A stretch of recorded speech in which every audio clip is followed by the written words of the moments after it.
Muhammad wa ala ali sayyidina Muhammad. Pemirsa media dakwah DPC Jajak Kader Sawit yang dimuliakan Allah Subhanahu wa taala, bersyukur kita kepada Allah Subhanahu wa taala pada kali ini kita bisa berjumpa lagi dengan saya dan juga dengan semuanya. Pemirsa, kita bahas kali ini tentang bagaimana kita berpuasa dengan menjaga hati kita dari sifat-sifat yang buruk.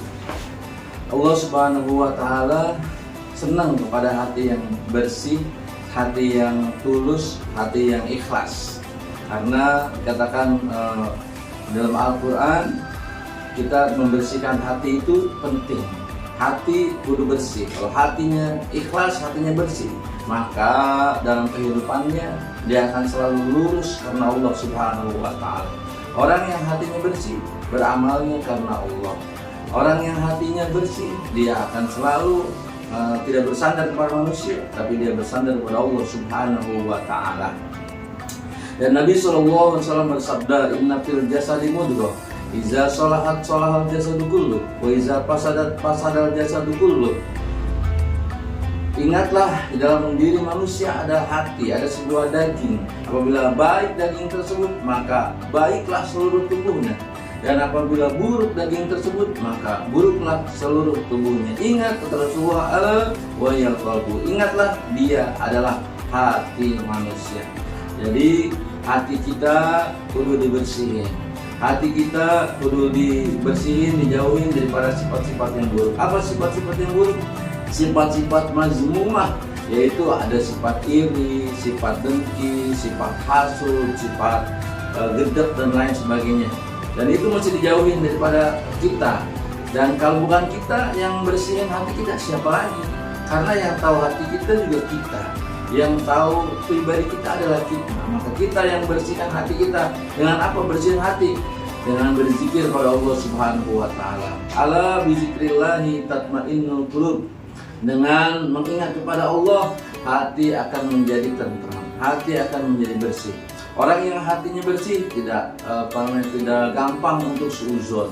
Orang yang hatinya bersih nggak gampang untuk berburuk sangka.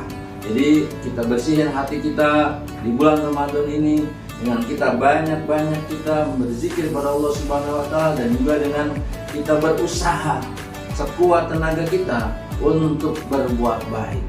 Bersihkan hati kita, ya kata Agim bilang begini, kita sering dengar lagunya. Jagalah hati, jangan kau kotori. Jagalah hati, lentera hidup ini. Jadi hati itu dijaga, karena hati itu lentera dalam kehidupan kita. Hati itu bagaikan kaca.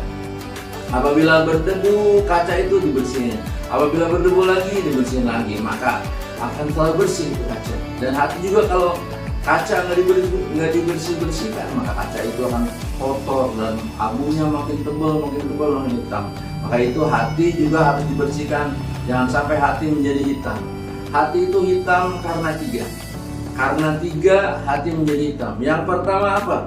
Yang pertama, hati yang hitam itu karena durhaka kepada orang tua. Orang yang durhaka kepada orang tuanya, maka hatinya menjadi hitam, hatinya menjadi angus, na'udzubillah min dzalik. Yang kedua apa? Yang kedua yaitu orang yang benci kepada ulama, benci kepada guru, ya, gedeg kepada guru, na'udzubillah min dzalik. Orang yang kualat kepada gurunya karena dia gedeg kepada gurunya, maka itu dia pun hatinya menjadi hitam. Apalagi yaitu yang ketiga, karena meninggalkan sholat. Orang yang meninggalkan sholat, hatinya menjadi hitam, na'udzubillah min dzalik. Ya, jadi kita mesti jaga hati kita. Hati yang hitam tandanya tiga. Satu, melawan ibu dan bapak.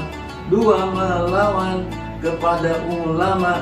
Yang ketiga, meninggalkan sholat. Orang yang demikian itu hatinya hitam, hatinya gosong, na'udzubillah min dzalik. Karena itu kita berusaha membersihkan hati kita dari sifat-sifat yang buruk, agar kita menjadi qalbun salim, menjadi hati yang selamat. Dan mudah-mudahan hati kita semuanya kita jaga dan kita bersihkan. Cukup sekian dari saya. Assalamualaikum warahmatullahi wabarakatuh.